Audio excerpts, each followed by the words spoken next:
On Eyewitness News, an I-team investigation. The state is now looking at complaints against a restaurant in East Hampton that suddenly shut down. The problems at Angelico's Lake House started with a fire and ended the business closing over unpaid taxes. Channel 3 Eyewitness News reporter Mike Savino started covering the story last month, and tonight he's digging through records to get a better sense of the financial problems. Mike is live now with what he learned today. Go ahead, Mike. And Denise, those financial problems could be a factor in the Department of Consumer Protection's investigation. We uncovered records today that showed that those financial woes aren't just limited to that East Hampton restaurant. In fact, we found that they are also tied to properties right here in New Britain. Angelico's Lake House first made headlines July 24th when a fire burned down the popular tiki hut. The restaurant reopened that night.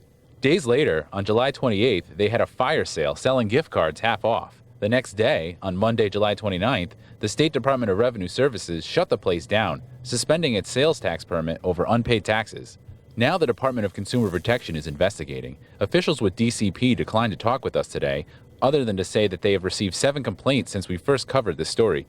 The commissioner did tell us last week that the agency will investigate if Angelico's knew it was on the brink of being shut down when it had the gift card sale.